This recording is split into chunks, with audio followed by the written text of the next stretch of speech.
Allahumma barik wa salli wa sallim nahmadu nusalli ala rasulil karim amma ba. Sayyidina Abdullah bin Abbas radhiyallahu an meriwayatkan Rasulullah sallallahu alaihi wasallam bersabda, sesiapa yang mengumpul dua solat tanpa sebarang keuzuran, sungguhnya dia telah tiba ke salah satu pintu dosa besar. Hadis riwayat Hakim. Sayyidina Abdullah bin Abbas radhiyallahu an meriwayatkan bahawa Nabi SAW bersabda, sesiapa yang mengumpul dua solat tanpa sebarang keuzuran, sesungguhnya dia telah tiba ke salah satu pintu dosa besar. Hadis riwayat Hakim. Keterangan Sayyidina Ali radhiyallahu an berkata bahawa Nabi SAW telah bersabda, jangan melambat-lambatkan dalam tiga perkara. Pertama, solat apabila telah masuk waktunya. Kedua, pengebumian mayat apabila jenazah sudah disiapkan. Ketiga, mengahwinkan seorang wanita apabila jodoh yang sesuai sudah didapati.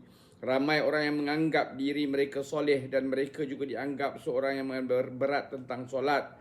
Namun disebabkan alasan yang kecil seperti safar, yang ini perjalanan, mengurus kedai atau apa-apa pekerjaan, maka banyak solat ditinggalkan.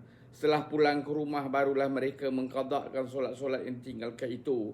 Tidak mengerjakan solat pada waktunya tanpa sebarang keuzuran seperti sakit dan seumpamanya adalah satu dosa besar.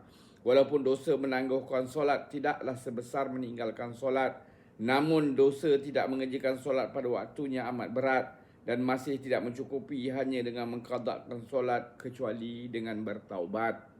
Dan Abdullah bin Amr radhiyallahu an berkata bahawa satu hari Nabi SAW telah menyebut tentang solat. Bagi dia SAW bersabda, siapa yang menjaga solat, maka pada hari kiamat solatnya akan menjadi nur, pembela dan penyelamat baginya.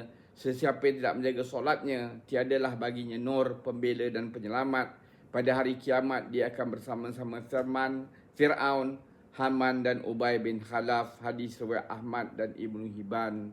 Semoga Allah SWT bagi kita taufik untuk kita ambil iktibar, amalkan dan sampaikan.